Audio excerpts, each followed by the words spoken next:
Welcome, everybody.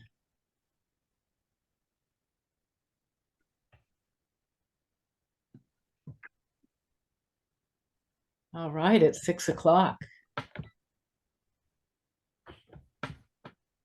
We have a special song for you all tonight, so welcome.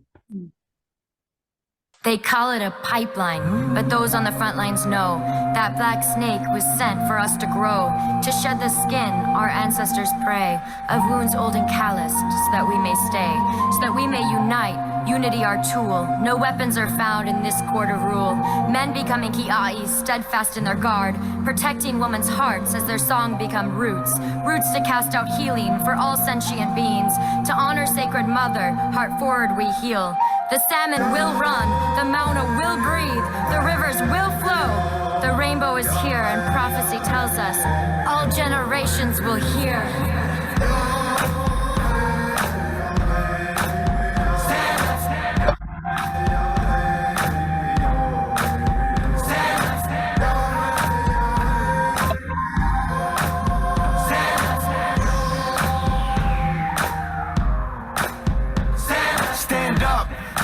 First Nations and our people that been living here for thousands of years. Stand up. We've been fighting for our freedom since the Nina and the Pinta and the Santa Maria. Stand up. Like Geronimo, Sitting Bull, Red Cloud, Crazy Horse, Leonard Peltier. Stand up. Now they poisoning the waters for our sons and our daughters, so we on the frontier. We won. One nation, one cause, one people, one tribe. Now it's us against the pipeline. Get on your feet for Standing Rock, and we'll show you how strong we could be when we unify. To all my native people, recognize yourself, keep your head up. To all my tribal people, recognize yourself, keep your head up. To all my native people, to all the original people, to all my indigenous people, recognize yourself, keep your head up. Stand up, stand up, stand up, stand up, stand up, stand up, stand up, stand up, stand up, stand up, stand up. From the beginning we was winning this game on planet Earth. It's been spinning, we've been living and dying, but giving birth the first of many nations, celebrating them days when all that got made came after what God made. These days we cater to these internet memes, internet streams. It seems them streams aren't clean. We need the whole story seen where hassling before water has gasoline in it. Malcolm X moment, Martin Luther King with a dream and war boning, Wounded Knee plus Alcatraz doggone it. This is for the rock, with prayers we stand on it. Oh yeah, we playing on it, the earth we camp on it. In a sweat lodge singing our songs with grandfathers. Heat rocks all in the spot, we splash on them with a beatbox from my boy, we jam on it. Said a prayer for the black snake killers. Praying on the front lines, they you're the realest. Stand for your people, stand for your family, stand with Standing Rock, stand for humanity. Hey. It takes a group of people who actually care about, Mother Earth and life and water being sacred and the land being sacred to say, we stand up. All my native people, recognize yourself, keep your head up. To all my tribal people, recognize yourself, keep your head up. To all my native people, to all the original people, to all my indigenous people, recognize yourself, keep your head up. Stand up, stand up, stand up. Stand up, stand up, stand up. Stand up, stand up, stand up. Stand up, stand up. 내 어웨버스게 지긋하라 다굴은 다와 더식타라 딜룩빌락 오십타라 Mini Wachoni, water is life. Mini Wachoni. Water is life. Water is life. Water is life. Water is life. I stand with Standing Rock. I stand with Standing Rock. I stand with Standing Rock. Stand up. Stand up. Stand up. Stand up. I stand with Standing Rock. Stand up. To all my native people, woke up the giant, we won't go quiet. To all my tribal people, don't mistake our peace as we stand defiant. To all my native people, it's the calm before the storm and I can hear it coming. To all my tribal people, I'm ready for the battle when we ain't running. Stand up, stand up, stand up, stand up. Stand up, stand up, stand up. Stand up, stand up, stand up. Stand up, stand up. Stand up, stand up, stand up. Stand up, stand up, stand up. Stand up, stand up, stand up. Stand up, stand up. Standing rock, we're standing feet as history is on a sad repeat? Is it liberty or we just acting free as our land depletes from these hands of greed? See, fate is found, how we face the hounds. Take a vow for these sacred grounds. Make a sound that'll shake them out. Say aloud, what can save us now? What can save us now?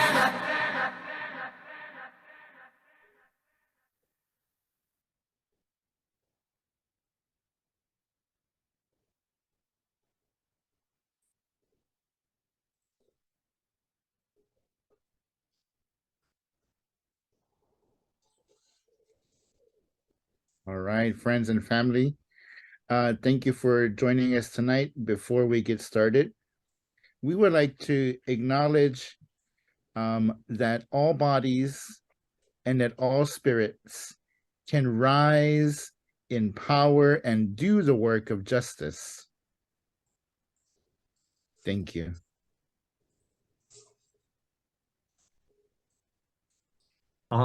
Welcome to each one of you who have been participating in our program. This is our Being a Good Neighbor session number 4, and our title is Southern Native Solidarity, and it's for deep listening with Houston Cypress. And I want to invite you to just be as comfortable as possible, sitting where you are sitting, standing where you may be standing. I want you to be attentive, to be present, and to be curious as we have our conversations this evening. There are many ways to have deep listening or active listening. I want you to be comfortable enough to do it in your own unique way. I've been asked to offer you a blessing this evening. And what I would like to do is to let you know that I feel that you have already been blessed, and I have been blessed by the UUA, Unitarian Universalist Association, and by our congregations who have helped sponsor these sessions that we have had, and by the indigenous people and by Houston who have contributed to all that we have learned so far. And to all the indigenous people around the world, they have been a blessing to the earth and to us. One of the things that we are hoping as a result of this course is that we will contribute to the reconciliation and develop optimism about the potential to build coalitions focused on environmental conservation. Optimism is what inspires us to take action. Inspired action is to be in deep relationship with Houston and with the Miccosukee tribe and other indigenous neighbors. Their care of Mother Earth is a blessing for all generations. And we will be a blessing to the extent that we are brought into true relationship with our neighbors and in our mutual work to focus on environmental conservation in the Everglades with our neighbors. So we have already been blessed, and we hold within us the power to be a blessing, not only to our neighbors and to each other, but for generations and generations to come as a result of our commitments that we can make as a result of the study that we have done here together. I invite you to listen attentively and deeply, and I invite you to be a blessing to yourself and all that you meet. Blessed be.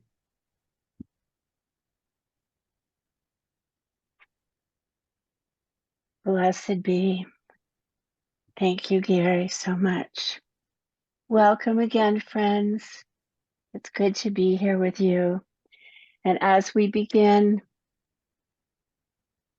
let us acknowledge the lands that we are sitting on as the traditional and unceded lands of the Miccosukee and the Seminole. We honor them and the tribes that preceded them and were annihilated or chased off of these lands by the settler colonialists. These tribes include the Calusa, the Tano, and the Tequesta, among others. We acknowledge this with great grief and sadness.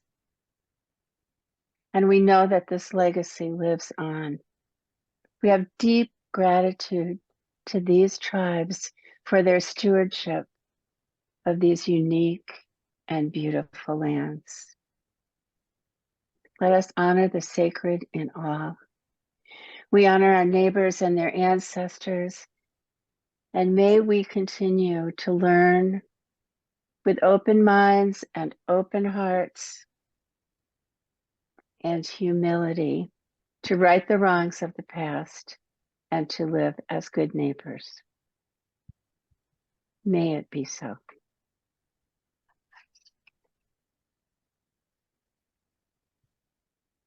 All right. Thank you, friends and family. I'm going to go ahead and continue with our program. But if there happens to be any issues with my internet connection, please let me know by text message or in the chat function, Holly, or others on the team, you let me know. But I'm just going to keep on going. Friends and family, good evening and welcome. I'm happy to have another session with you all virtually. Tonight, before we get started, I wanted to review what the kind of work that we had asked you all to do, or that we had invited you to do, because this work, specifically the task of drafting a land acknowledgement, is just considered to be like the beginnings or the first steps or the bare minimum in terms of the reconciliation work, because there's a lot more work that we can do in our communities, throughout the structures of our society, throughout our institutions and our policies and our regulations. Like, that's looking ahead. Like, what we're doing with our land acknowledgement is the beginning of this. It's just the bare minimum, is the first steps. And so if you have a draft, if you have started something, even if you did not complete it, that's okay. I would like us to talk a little bit about the process it took to create a land acknowledgement statement for yourself. So what were your intentions when you did this land acknowledgement? What were some of the questions that you asked yourself to come up with your statement or your clauses? What are some of the challenges that you encountered in your process? And also, how did you make your land acknowledgement actionable? So thinking about these questions, I would like to start off our conversation by inviting maybe one or two of you all to discuss your land acknowledgement process, and whether you would like to volunteer by waving your hand or using the button. I'm looking for a couple of volunteers to start us off. How was it like in your land acknowledgement process? So please wave your hand or show me by reaction button. I see Seema waving their hand. Do I have any other volunteers? And then we'll go to Diane Schwartz and see if we have time before we break out into the breakout rooms to go a deeper conversation. But we're going to go with Seema and then Diane. So to just make sure that we have time for others, let us know what your intentions, your questions, your challenges, or how you made it actionable. Seema? This was very hard. Houston, it was really hard. Growing up, my father had a toy store. He sold all sorts of toys, including Indian costumes and cowboy costumes and guns and bows and arrows, and all the television programs where the cowboys killing the Indians scalping the cowboys. All of my whole upbringing, living in Philadelphia, not knowing much about the Lenape, which became Philadelphia, that they were just possessed of their land. But this is what I wrote. This, I told Gary today I didn't know if I could do this, but I wrote something. So this is what I wrote. I wrote, my incorrect and limited view of this country's indigenous peoples has been influenced by cultural customs and educational experience, both of which have contributed to my lack of insight and understanding of the truth of their genocide and the past and current injustices of their displacement. To write a land acknowledgement overwhelms me because I have learned there is so much to reckon with. Insight into the truth is deeply painful. An apology seems inadequate. Right now, though, I'll focus on Florida and the conservation efforts of the Miccosukee tribe.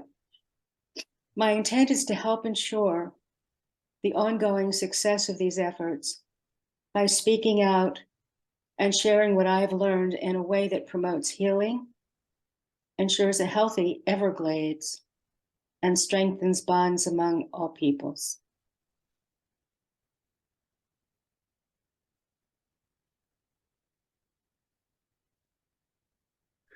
All right. Seema, that was really powerful. Thank you very much for sharing that. I appreciated how you shared a little bit of your personal story, but use that as a foundation to talk about some of the reasons why you're doing this. And I appreciated hearing at the end 4 very positive actions: speaking up, promoting healing, working on a healthy Everglades, and strengthening bonds. So I felt that was a powerful personal pledge to add to the end of it, and something that's very motivating for folks to hear. But I appreciate you sharing and being vulnerable about how difficult it was and how you didn't even know if you could do this. And I want to commend you because you've done it and you've done it well. So Thank thank you. you very much, Seema. That's good. Let's go ahead and check in with Diane and see if we have time for others before we get started on our breakout rooms. Diane, how are you tonight? I am well, Houston. Thank you very much for being our host. And unlike Seema, I found joy in doing this.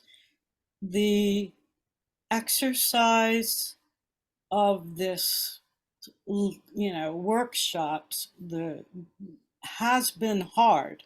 Don't get me wrong, but I have a master's degree, and all but 2 years of my education were in Lee County or Hillsborough, because I did get my undergraduate up there. And as I said before, I learned about the Seminoles according to the education and being there visually only a tiny bit. But this felt good because I got to go and do an investigation. And that's part of, I don't know, it feeds me to investigate and to learn. And the resources that you made available to us were key to giving me practice at that. So I'm inspired, and I too have created a land acknowledgement, which I'll do. I'm not going to bring here now. I just wanted you to understand that I learned so much. Why are the Miccosukee and Seminole? I didn't know that. That kind of history did not come to me. We got to the Civil War, and that's when it ended in my lessons of school. So to have this, I'm so appreciative. Thank you. Thank you, Diane. I appreciate you letting me know how you found joy in the process, but I'm also curious to listen to folks who did the work of doing the land acknowledgement. So I understand that Amy raised her hand. Amy, if you did do the work, we would like to hear from you, but if you did not do the land acknowledgement, we're going to check in with somebody else. Amy, did you have something to share? Excellent. Welcome. So this is my land acknowledgement. We acknowledge this land as the traditional homelands of the Miccosukee and their ancestors. We appreciate their stewardship of this beautiful land and the shimmering waters of the Everglades through their knowledge of the natural world. We hope to learn more how we can care for the land in a way that will meet the needs of generations to come. So mine's short, and I don't feel like I put actionable items in it, but that's how far I got. Thank you, Amy. Yes, as short of as it was, I think that you have the beginnings of the actionable component. I see Leslie's hand. I'll check in with you after in just a second. But in terms of the actionable, I feel like you have the beginnings of that in terms of our interest in supporting. There was a phrase there, or something like that that I heard. So that's the beginning of the actionable component. That's really, and I also appreciated hearing about your awareness of some of the past relationships that people have with the land. And I also appreciated hearing the actual names of the communities. So these are powerful components of the land acknowledgement that you've created. So thank you very much for that. Let's check in with Leslie before we go out to our breakout rooms. So Leslie, what would you like to share with us?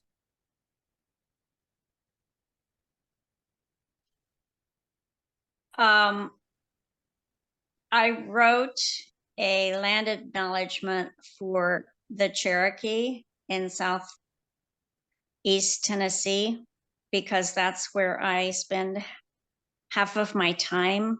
And I am in Florida right now. However, I just wanted to do something that would be different from most of these land acknowledgements. And I feel like it was very, very, very difficult, because all I feel like I did is make a history. And I don't think that's the right approach, but that's what I have so far. And I don't feel like I've made it actionable at all. And I would like to do that. But this is my beginning. And I wrote as though I was in Tennessee right now. I come to you today from the native lands of the Cherokee in Southeast Tennessee. The Cherokee have thrived in this area since as early as 200 CE. They're a matriarchal, agrarian, highly educated, and literate society. They are peaceful, collaborative, friendly, and welcomed Europeans and Mexicans into their society early on and had no qualms with intermarriages. The United States government left the Cherokee alone until gold was discovered in Georgia, which was also part of their lands. President Andrew Jackson then tried to force the Cherokee out. The Cherokee took their case to the Supreme Court, who ruled that they could remain in their homeland. But Andrew Jackson ignored the ruling, and in 1838, President Martin Van Buren succeeded in forcing the Cherokee relocation to Oklahoma on the Trail of Tears. Ralph Waldo Emerson, a Unitarian, opposed this forced removal. The Cherokee are the largest indigenous peoples who survive in the U.S. today. Three major groups remain: those who voluntarily relocated to Arkansas and Oklahoma, those who were forcibly removed to Oklahoma, and those who hid in the mountains of Tennessee and North Carolina, where they remain today.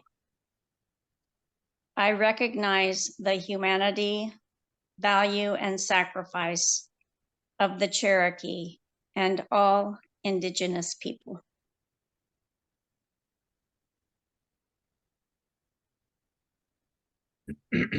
All right, Leslie, that was great. Thank you very much for sharing the work that you've done there.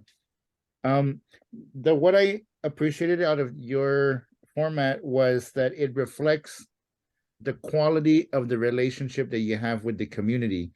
And it seems that the kinds of things that you're learning about the community have been reflected in your statement. A lot of history, a lot of the historical record. Perhaps consider an alternate history, meaning that as your relationship deepens with the community, maybe you're looking at a perspective of history from the Cherokee point of view, because it seems that you relied on official documents, and that's great, but that'll add more dimension to your statement as well as you get to know the community, make more friends, and see things more from their perspective. That's going to be reflected in the quality of your statement. And so I'm really proud of the research that you've done, and it shows very well through your statement. So thank you very much, Leslie. So those are the kinds of questions I'd like you all to explore as you have your discussion in the breakout room. You can feel free to share with each other what you have, but I also want you all to discuss these questions, and we're going to put them in the chat. I'll put them in the chat now. What were your intentions? What were your questions that you asked yourself? What were your challenges? And how can you make it actionable? So that's the kind of conversation I would encourage you all to have with each other. If you have something to share already, you can share with each other. And if you don't have anything to share, maybe you can ask each other, what questions did you ask yourself to get to what you have? What are your intentions, or what are my intentions in this? How is it so challenging? And how can I make this actionable? So that's what I'd like for you all to discuss. We'll come back out of the breakout rooms. I think about 10 minutes is a good amount of time to have a discussion, and we'll catch each other on the other side.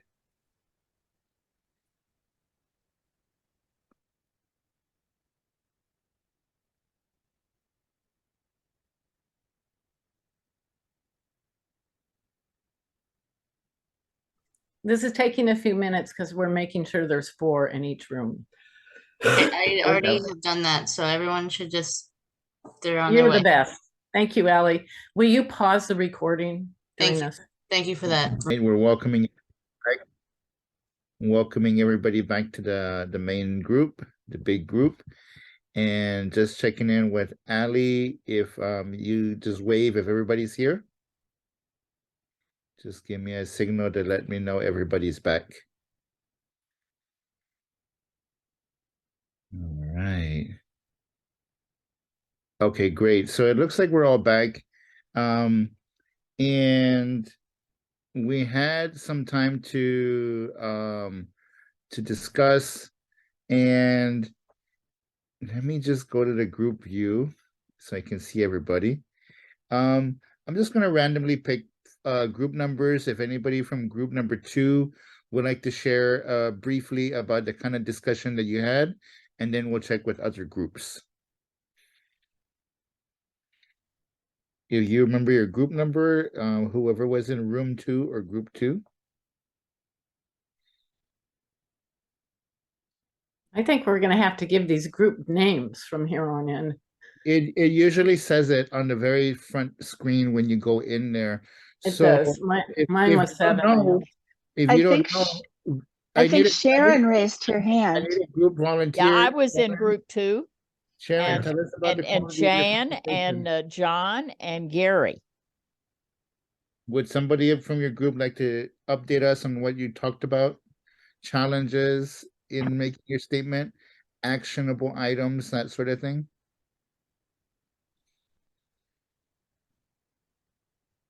Well, since no one else is speaking of it, I will just say that one of the really important things was speaking to the frame of mind when beginning to write a land acknowledgement, being able to clear the mind, to have the intention clearly in mind. And also the difficulty of writing a land acknowledgement when you yourself don't have a strong relationship with the land itself. And then we also had a contribution from John that he felt that it was important to acknowledge the broader universal spiritual path and experiment and context in which it was all occurring and evolving. And we had, and it was an interesting thought process about the frame of mind that we needed to be in when drafting a land acknowledgement. Oh, one more thing that was brought up, which was important, and it goes toward actionability of anything, which was the need to understand that the tribes remain with us, that they're not a historical artifact alone, and to begin to be sensitive to that, to be able to write the acknowledgement in its full acknowledgement of the peoples. Thank you, Jen. Appreciate that. Frame of mind. What's our mindset when we're working on this kind of stuff? And appreciate that. Appreciate this advice. Anybody from group 1 that would like to share? Room 1.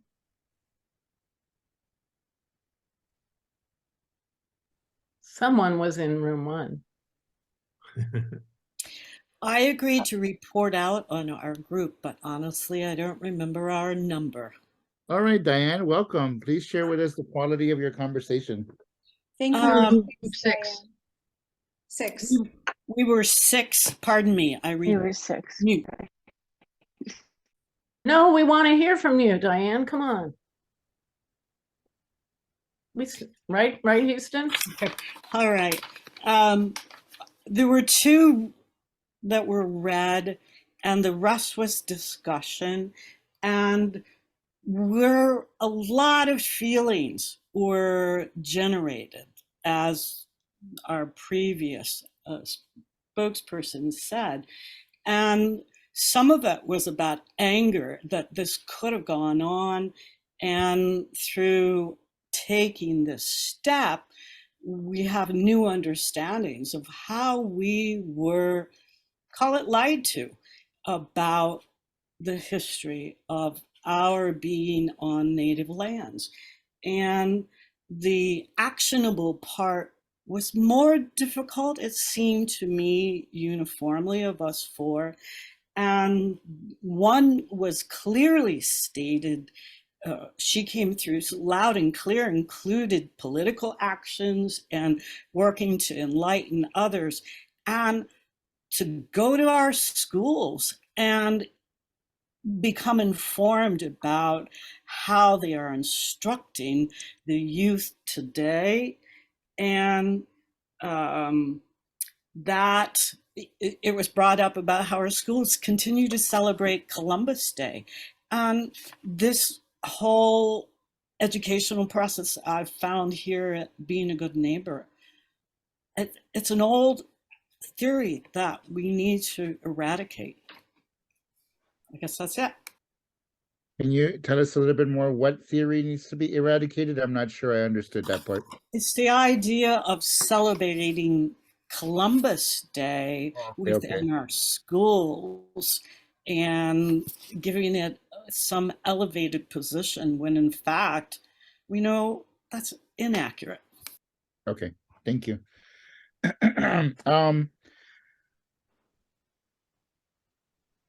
Before we move on to checking in with other groups, who was the person that offered the version that was very well articulated with actionable items?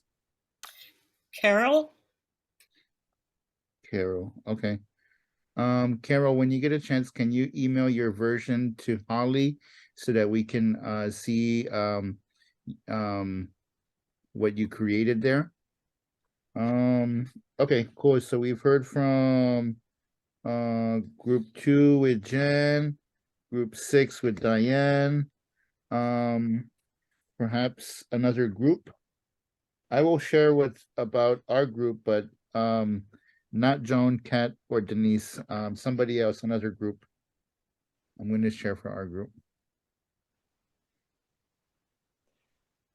I was in group 1, and one of the points that was brought out was in 1982, there was a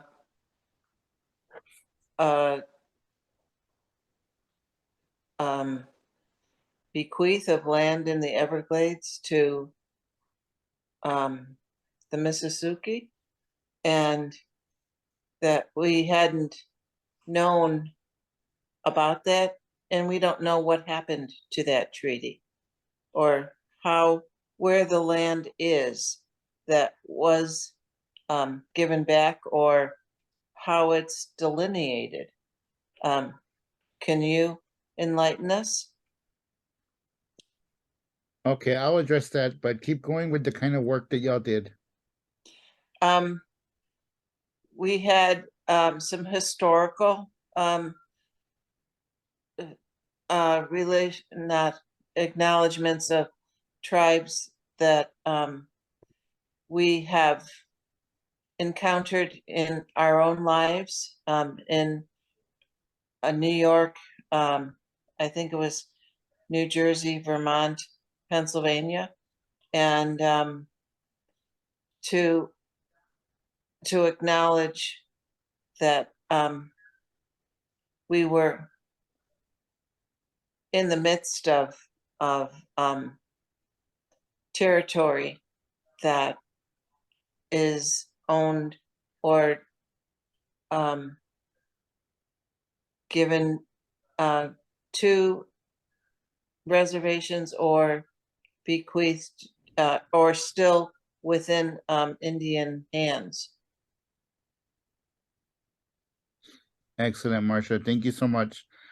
I think that what I'm gleaning from your summary is the importance of seeing what agreements are still in effect. Because you made reference to a land claims settlement agreement between the state of Florida and the Miccosukee tribe back in 1982, and that's an agreement that's still in effect. So that's also a very worthwhile task in drafting a land acknowledgements that you can look into, because the previous group that was talking about the historical record with regards to Cherokee went really deep into history, dates and names and events. And that's something that you could do in your land acknowledgement. You could definitely address, for example, when you want to honor the independent community, they have a land claim that they feel is still in effect, and you could even acknowledge things like that in your land acknowledgement. Because for example, I used to attend a film festival, and I still do attend this film festival. And at the beginning of every event, they did a land acknowledgement that recognized the indigenous agreements that were still in effect. And so in that region, they had about 4 tribes living together, and the 4 tribes themselves came up with their own agreement called the One Dish, One Spoon Treaty. And so you could reference things like that in your land acknowledgements. That's definitely something you can do. So thank you very much for sharing that, Marcia. So I was in group 5, and my group consisted of Joan, Kat, Denise, and myself. And some folks had a really difficult time reviewing the historical record. And the part of making it actionable is very difficult for some people to think about. But in one of the statements that we heard, the one by Joan Marshall, it talked about building relationships and learning more. And I think that even that in itself is a very important actionable item, that you can make that pledge yourself, or you can encourage your audience to make that pledge. You can literally encourage them. And we encourage you to do this, and we encourage you to do that. You could offer things like that. Or you could say, here's what I'm doing, if you don't want to tell people what to do. You could just be like, here's my personal pledge, my personal promise. There was another land acknowledgement that we heard that was really well done. And I'm going to ask Kat to send that by email to Holly, and if Holly can redistribute it. But what I heard in Kat's land acknowledgement was a version that was very poetic, very literary. And in a poetic language, it had very strong imagery that talked about secret graveyards and extractive relationships. It also talked about ways of being in solidarity in a poetic way by walking with communities or talking about the languages that are spoken. So it was a really well done land acknowledgement, but in a poetic way, and also had at the end the person's own personal promises that they were making. So I'm going to ask Kat to send that over to Holly, and Holly can redistribute and share with us as well. But I want to commend you all for starting to do this work, for seeing how difficult it is. And even in your own difficulties and challenges, it kind of gives you a sentiment or a feeling of what kinds of challenges Indigenous people are going through every day in trying to maintain our culture and trying to maintain our languages, in trying to maintain our relationships with our the lands that we care for. So now you begin to see the kind of challenges that we have and that we grow through and that we thrive despite these challenges. We still thrive. And so I think, again, that relies upon our community, upon our medicine, and upon our relationship with our land. So I think this is a really good encouragement for us to deepen our community work, deepen our relationship with our land, and support each other through these difficult challenges. So let me just check this. I do want to pass it on to my friend Jan and see what kind of discussion our friend would like to lead us in. And then I'll come back and share with you some more ways that we can be in solidarity with our Indigenous friends and family. Thank you. Thank you. I wanted to share with you all a Unitarian Universalist process that's called the action of immediate witness. And I wanted us to be able to have a discussion about this on two levels. One is about the action of immediate witness process, and the other is what it yields and how it helps to guide us and with an example. So I just wanted us to all understand that how many of you have been to General Assembly, which usually occurs in the summertime? Okay, so if you've ever been to a General Assembly, that's where these actions of immediate witness are adopted, they're voted on. But before, people can send in their statements in advance. And so I just wanted to just talk about what it is, what qualifies or kind of what we're thinking of in the category, because it's a statement about a specific action, an event, something that's going on in the world. Your congregation may be involved with it as justice actions, or you may want to be involved with it and need guidance. And so it's to get you member congregations engaged on something that you feel is important and that other people of conscience and your congregation and so forth are interested in. So it has to require immediate action. It has to call on the member congregations and groups to take that action.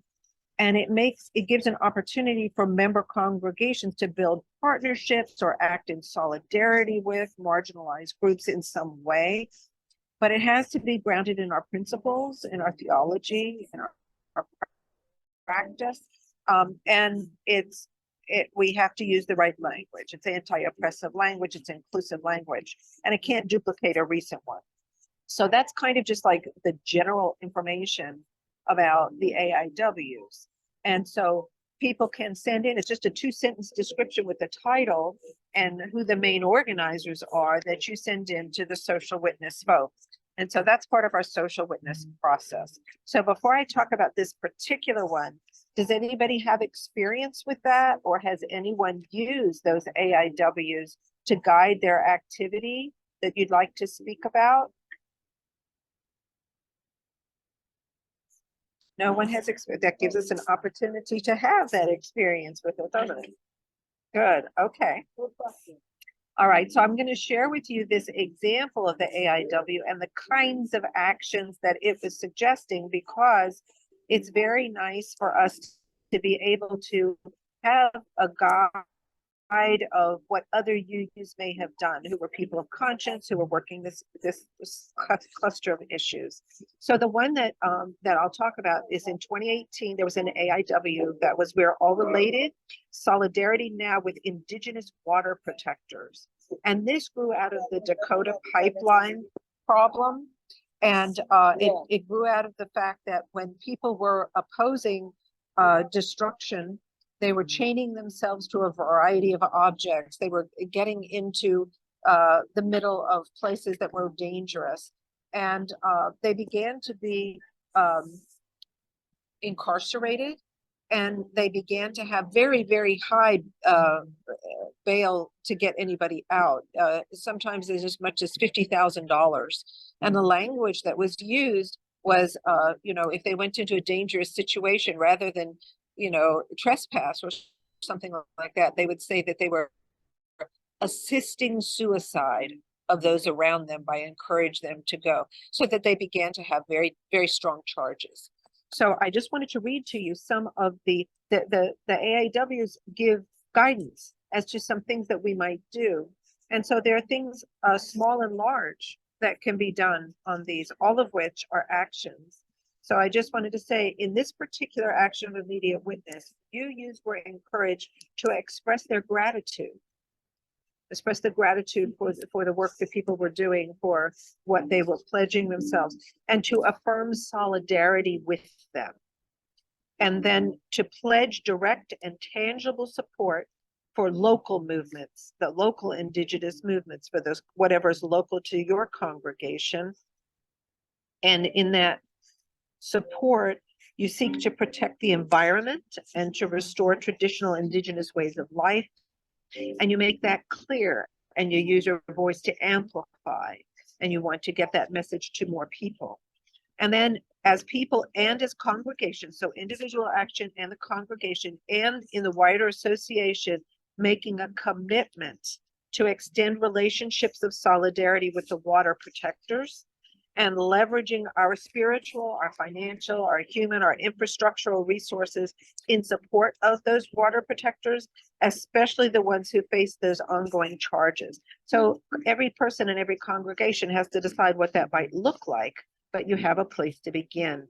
And finally, we asked the UUA too. So this was a request at the end for the UUA to supply materials, to supply guidance, such as, could they develop a curriculum? Could they create educational materials? Could they have support for networking among UUs so that they could connect to those congregations that were working with the water protectors and be bridged to those water protectors so that they could work with them? So that was one way that an AIW gave guidance to people. And you can see that just like our statements of conscience, although this doesn't go through the process that a statement of conscience goes through, it does get approved at the General Assembly, and it speaks to individual action, congregational action, and denomination-wide or UUA-wide, association-wide action. So that's what I wanted to share with you. And I'd like to know from you if there's anybody who feels that there's something in the state of Florida that they feel is worthy of raising up, that they are very concerned about in this area. Holly, you're nodding. Can you share? Let me unmute myself. Yeah, the first thing that comes to my mind is Burnett Oil Company, which is not going to stop trying to get into Big Cypress and to drill. And so that's definitely on my mind. And I think that it's their exploration is on hold right now, but I'm very, very concerned that with the 404 permitting that they did get, that it's still going to happen. So that's just one concern I have in Florida. I also have a concern about things like saltwater intrusion into the Everglades and sea level rise, and how we're going to deal with that, and how we can learn to live how to learn to live together more simply. Thank you. Thank you for that. That's all I'm going to say right now. But yeah, something's got to change in Florida. There's still 1,000 people moving here to occupy the space that isn't really available and use the water that is not clean right now and not available. So these things concern me, and I know they deeply concern all the Miccosukee and Seminole people that I know. So we share this. Yes. Thank you so much, Mary Ann. What would you So, like to do? just to echo Holly, our water is in trouble, and Holly, that's 1,000 people a day, right? Or 1,000 people a week. I forget, 1,000 people a day still moving in a day. Yeah.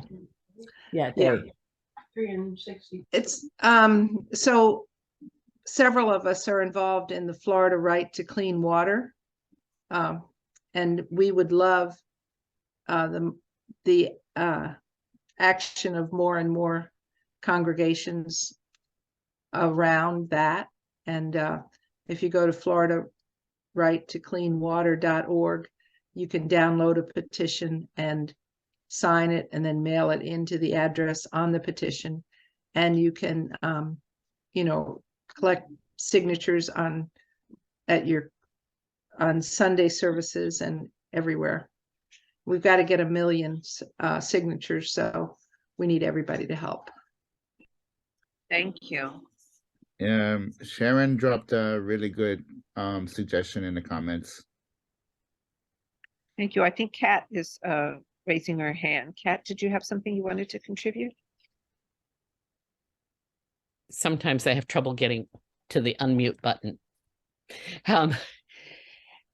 I think that we have several problems in Florida that are intensely related to each other. And that one of the things that often happens amongst people who have deep commitments to social justice is that they think in silos: Indigenous rights, clean water, the invitation to rich people to come in and build houses and huge buildings in places where they shouldn't be, because that's how local counties get their money. Those are all related to each other. But I also think that underpinning it now, and probably the most dangerous pieces that we see, one is censorship and book burnings, basically, Fahrenheit 451. And I actually do have an idea of what the UUA can do to assist this. I have a plan. The assault on higher education. That's an assault on the people who teach the things we want people to learn.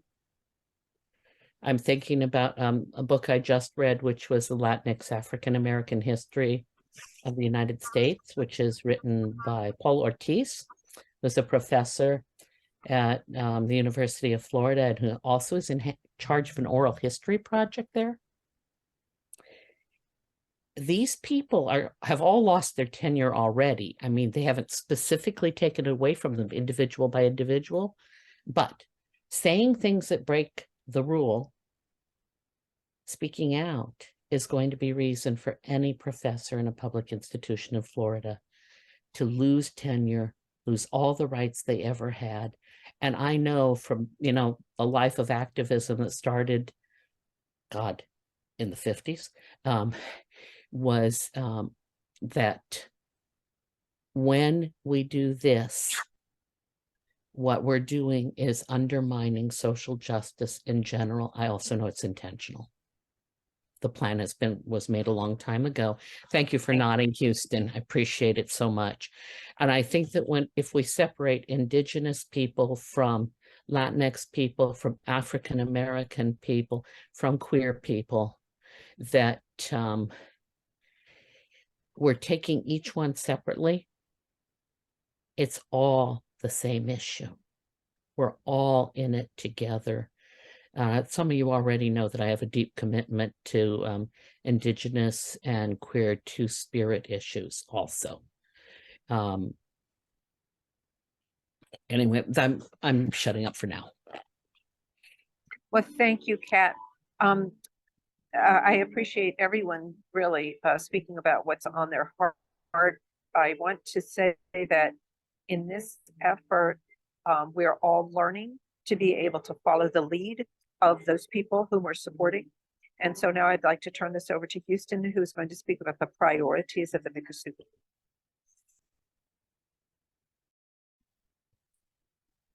All right. So thank you again for being with us on this journey. I'm going to share a screen with a document that is a living document that is going to be evolving as we do this work together. So we're talking about a journey of solidarity with our Indigenous neighbors. And so these are just some suggestions that I have. And just keep in mind who I am, because my lenses and my limitations are what kind of guided this document. And I'm from the Otter clan, which is one of the families that make up the Miccosukee tribe and the Seminole tribe. There are other clans to know and be friends with. And so also somebody that is kind of like a bachelor. I am unmarried. I have no children. And so again, that limits my experience of the world and what I consider what my priorities are. So again, I'm just saying, check in with as many people from these communities as you can to get a better, well-rounded picture. But saying that, it's good to remember who our neighbors are. I'm from the Miccosukee tribe of Indians of Florida. We have other sovereign indigenous nations here in Florida, like the Seminole tribe of Florida. And then there's an independent Miccosukee Seminole community who are very much our spiritual leaders. And so these are good communities to check in with. And they have different governance structures, and they also have different departments and agencies that you can speak with. So as a poet and an environmentalist, my suggestions kind of skew towards those end. And in the Miccosukee tribe, it's good to remember that they have their own environmental protection agency with 3 departments. But there's an environmental advisory committee made up of the community that they work together on regarding environmental concerns. But the tribe also hosts a number of events, and sometimes these events have their own agendas. Like maybe some years they're trying to raise money for the educational fund or buy school supplies or what have you. And then there's also a museum that the Miccosukee tribe has, and they have their own police department that puts out bulletins and notices on a regular basis. The Seminole tribe has a similar structure in the sense that they have a tribal council, but they also have decided to create their own board of directors for their corporation. So one particularly interesting department to keep note of is the HERO, Heritage and Environmental Resource Offices, and that's where the museum, the historic preservation that works on NAGPRA issues, environmental concerns are all located under. And when you are trying to check in with what the Native communities are promoting or working with the state of Florida on, they usually work through the Florida Governor's Council on Indian Affairs. And that Governor's Council on Indian Affairs also offers scholarships for Native students. So if you did want to support Indigenous leadership, maybe the youth, consider donating to the scholarships at the state level or directly with the tribes themselves. But in the past 40 plus, maybe 50 years now, the tribes here in South Florida and across the Southeast decided that there is strength in numbers. So back in, I want to say the 60s or maybe 70s, I should know the date, I'm sorry. But back in those years, 4 tribes came together, the Miccosukee, the Seminole, the Eastern Band of Cherokee Indians, and the Mississippi Band of Choctaw. These 4 tribes came together and they decided we're stronger together. And so they created the United South and Eastern Tribes. Today, they represent 27 nations across the country. So if you want to know what priorities are for the indigenous nations, it's good to check in with them as well. The Future Indigenous Leaders of South Florida is created by one of the Seminole leaders, and it's for youth leadership development. If you want to support up and coming indigenous leaders, that's a really good organization to be aware of. And I'm going to share this document with you later, but the information that's in the parentheses that says at Future Indigenous Leaders SF, that refers to their Instagram account. So you can follow these organizations on Instagram as well. But it's also good to remember that people in the community create their own organizations, their own nonprofits, and things like that. So from the Miccosukee community, we have the environmental nonprofit that me and my buddy created, Love the Everglades movement. But there's another nonprofit coming up that's organizing the native artists. That's the Voices of the River of Grass. The Seminole tribe just finished their tribal fair in Powwow, where they had the Native Reel Film Festival. So this film festival is actually creating artistic projects in the voices of the Native people. So if you want to see what the artistic expression is about, where it's a sovereign voice, where it's a worldview that is based on Indigenous values, check in with this event. They just finished an amazing series of screenings in Hollywood, Florida. Now, if you don't know about these next two organizations, the Eco Preservation Project or Eco Homies, our friend, Ms. Betty Osceola, I think is on the board of directors of the Eco Homies, but they support Indigenous environmental priorities of our region, and they also do good work. And so this is a model for what nonprofits and non-governmental organizations can do. And what I mean is have Indigenous leadership on your boards, have Indigenous consultants on your advisory committees, but do your best to integrate people from the Indigenous communities in your corporate structures to have good perspectives when you're creating policies or projects or collaborations and things like that. But across the region, there's a couple of really good student-led or administration-led organizations on campus. The University of Miami has good organizations. The Florida International University has good organizations. And Florida Gulf Coast University is beginning to do this work by inviting Indigenous advisors to come in and give them a good advice, but they're still in the beginning stages and they need some support on campus. But just keep in mind that how are you going to build relationships with Native folks, Native communities, and their organizations? I think one good way is by visiting communities when they're open to the public with their public events. So I listed some events that you can attend throughout the year. We have some things to look forward to in April and in the fall and in the winter time. But the communities themselves have their own periodicals and journals and newspapers and media productions. So make sure to check in with them. But when it comes down to like issues that we can organize around, what are the actual things that I can muster up some votes on, or perhaps organize my communities, or what are the actionable items? Well, here's some actionable items that you can support. First thing that is at the top of mind is the Western Everglades Restoration Project, and we're talking about the Big Cypress National Preserve. We're in a situation that this project was almost abandoned, but recently came back online. And so whatever we can do to support the plan that is being endorsed by Miccosukee and Seminoles is the plan that we want to support. But overall, let's bring more attention to WERP and make sure that it picks up and it continues in a way that honors the people that live there. There's also, when we think about this particular region, another very specific actionable item that we can support, and that's the sale of the mineral rights that are underneath Big Cypress National Preserve. Because WERP is concerned with things that are on the surface of the land. Well, we're talking about the mineral rights underneath, and that's what happened, that that created the drilling situation, the oil exploration that we were so concerned about over the past few years.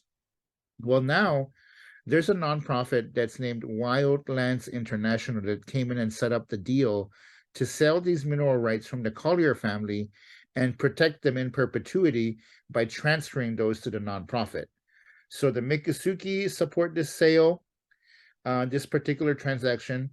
The Seminole tribe supports the sale of mineral rights in general, but not necessarily this particular transaction. They're not against it. They just want something done overall. So that's something we can get behind right now. And the deadline for this is May. We need to get it done by May. Another concern that Betty Osceola and others in the Seminole tribe have been educating us about is the Sunny Sands Mound issue in the city of Jupiter, Florida. And this is about protecting Native American burial sites. The Historic Resources Board is going to vote on it this week, and we can actually write into the Jupiter Town Clerk our comments in support of protecting this Sunny Sands Mound issue. And overall, we can step back and encourage our local governments and our state governments to improve and create meaningful consultation with tribes regarding archaeological sites in general. So even though the town of Jupiter is one very specific issue at this moment, we can just, as we should, encourage the overall system to work better to reflect our values. And so what that means in practice and in the broader picture of things is to encourage the state and the federal governments, to encourage your communities and your organizations and your congregations to do the work of reconciliation in partnership with indigenous sovereignties. That's the overall thing that we've been exploring and encouraging you and giving you the tools and the resources and the analysis in the past few weeks. And this is just one person's perspective on how we can make it actionable to show up for in solidarity with our indigenous neighbors. And in that way, maybe we can create friendships and eventually begin to show up for one another in a mutual aid or a mutual network of support. But I think these are just some things I would like to offer for consideration. It's something for us to build upon. And like the document says, this is just the latest revision. We intend to grow this document and make it fuller as the days and the months and the seasons go on. But thank you so much. I'm going to open it up for conversation if people want to offer questions or comments, or we can go on and finish our rest of our evening. But it's time to continue the discussion. So thank you very much, friends and family.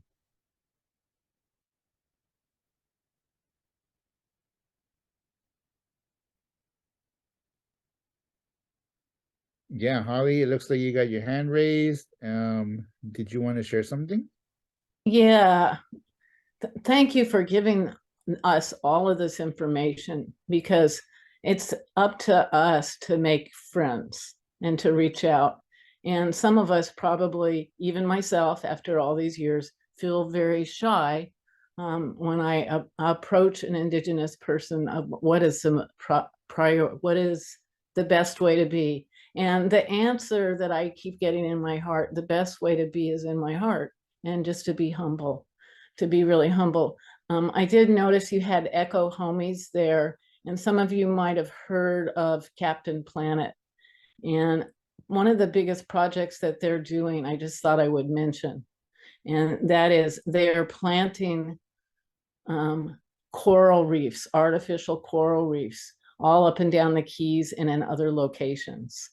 And so that is a way, there's a way we can support by donating money to that organization and helping with the coral reefs. And I think that Betty may come up with a way that we can support that energetically too, with maybe some prayer and raising energy. And so I'm hoping that we all stay in touch with each other, because I think we're going to have some calls to action over the next 12 months, next 6 months, that we can participate in whatever level is comfortable for us. And I just want to say that I've been an activist my whole life, and I've gone to many, many nonviolent direct action trainings and been in many protests, some that have gotten violent and some that haven't. But there's always been the choice in making an affinity group before going to something like that and deciding what level of risk I am able or ready to take ahead of time and sticking to that. Now, sometimes that's no guarantee, but I think that it's time for all of us to move out of our comfort zones. And for me, part of moving out of my comfort zone is just getting in the car and getting across the state, because so many good things are happening on the Atlantic side. But I'm so happy that we're doing this work now in Southwest Florida. And I'm hoping that all of us here, including those of you from Tampa and Orlando that are here, and I believe that we have the minister of Sarasota UU with us. I didn't see him tonight, but there's a lot of really good, great movers and shakers here. So I just want to acknowledge that I hope this is a beginning of a relationship, and that we can attend some of those events on Houston's list together and enjoy that together. So that was a little long-winded, but I wanted to tell you about the coral reefs, because I've been contributing to that a little bit myself in the ways that I can. Excellent, Holly. Thank you so much. I think Joan wanted to share some comments, and if there was anybody else that wanted to share something too, but checking in with Joan Marshall. Take yourself off mute, please. I just want to be sure that we get a copy of what we were just reading on the screen, because there's so many things there. I was making notes, but I couldn't get them down fast enough. So appreciate if we can get that. Yes. If you have I'm sorry, go ahead. So many of the actionable items need to be acted upon quickly. I mean, they're immediate, so many of them. So I would appreciate if we get that out fairly soon. Okay. We're hoping to create a living document. It's So in your, that would help. in the chat box right now, and it's downloadable. I put it in a chat that says references for Indigenous Priorities Florida, and if you there's an option, there's 3 dots there too. I'm not sure how it looks on your computer, but there's an option to open file or save as. So it's in the chat. And if you have trouble doing that, we'll make sure to email it to you after the session. But it's in the chat right now. Thank you. Thank you. We'll bring copies next week too. Well, I will make you printed copies as part of your goodie for showing up. Let's check in with our friend Ensign Cowell. Thanks so much. You know, I've been in these sessions and in others, and at the end I think, oh, I wish I could get back to so and so. For instance, Mary Murray in our group read a wonderful piece, and I thought, gee, I'd like to be able to email her and get a copy of that or something. If we can have a document that has the names, email addresses, and anything like where they are, or something, you know, that just reminds us of the people that have participated in this, if people are willing to share that amongst each other, that would be a great reference piece. If and as we're working on things, that we could check back in with people we may have met in the breakout or heard on the general, you know, talking. So that allows us to be an active network, not that's meeting all the time, but at least can reference each other. Mm-hmm. We can absolutely do that with everybody's permission. I've been blind copying you, or trying to always blind copy you out of protocol for polite email. But I could email you all, not blind copy tomorrow, and that's a start. But maybe we can work on something that's more cohesive than because there's some people that didn't show up tonight that I think we're going to see on Saturday, for example. Holly, is there a way you can actually have like a link to something that just is in the cloud even, that Yes. people could reference back to this? Yeah, okay. Yes. Yeah, we'll get that set up. And So, Holly, yes, Holly, I'm wondering if you could speak to you or Houston to speak to your vision of the living document that would be continuously updated and we would be able to access, for example, the types of materials that Houston has as they're updated and as the issues change. I don't know. We'll figure it out together. Okie doke. I think All right. I think it's wise for us to ask people to opt in as opposed or opt out one way or the other, so that people do have a choice to be on the list or not. Sure. Okay. Sure. So let me know if you don't want to be on the list and I'll work on it. Maybe you can type it in the chat right now. Yep. Just type in no or yes or I don't know. But just type in no or yes or whatever in your comment in the chat box now if you do not want to be included. And then at least we'll have a record of this group. So go ahead and do that now, friends. All these yeses. And after these things come in, I'm going to go ahead and turn it over to Holly to close us up for the evening. But I want to say thank you very much to everybody here who's joined us tonight, who's stuck with us throughout this journey. I look forward to seeing you all in person on Saturday if you can join us. And if not, I'm sure we're going to meet each other again soon. But I'm very proud of you. You've gone on a difficult journey. You've done some very hard work. We're looking ahead at some things to be hopeful for. And so I just want to say it's been an honor to be walking with you. So thank you again. Thank you. Thank you so much, Houston, and everybody for your participation. Well, we're really looking forward to being together in person next Saturday. And a few of us are going to be making soup and salads right from our community gardens there. And so we changed the meeting time. Originally it was 10, but we changed it to 11 for those that have to travel far. The time is officially 11 till 2. But we might want to stay later. I'm really happy to take people on a nature walk through the parts of the slough that are on the 12.5 acres that the Unitarian Universalist congregation is on. So how to prepare for this is to bring your whole self. If you've written your land acknowledgements, bring them. And we were also thinking, any notes you've been taking, some of us doodle and draw pictures even while we're thinking. And my friend Bill Hammond, I go to a meeting with him. Some of you know who Bill is. He draws all over his notebooks and colored pencils during meetings.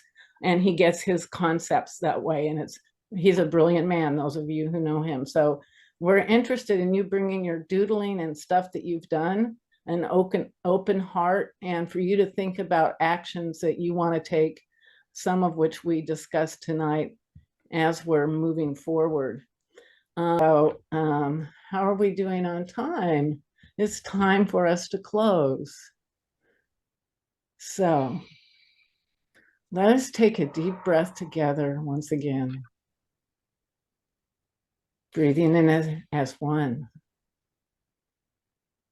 Giving back as one. Breathing in gratitude and breathing out love.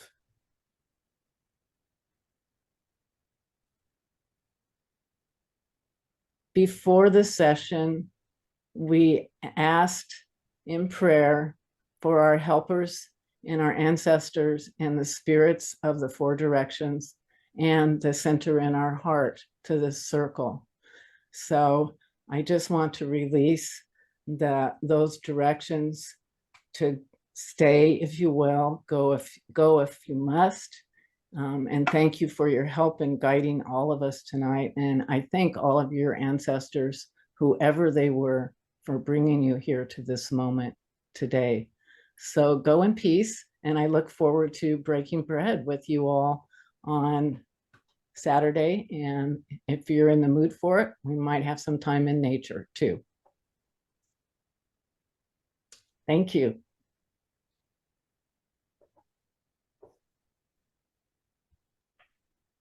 Have a great week, everyone. Mhm.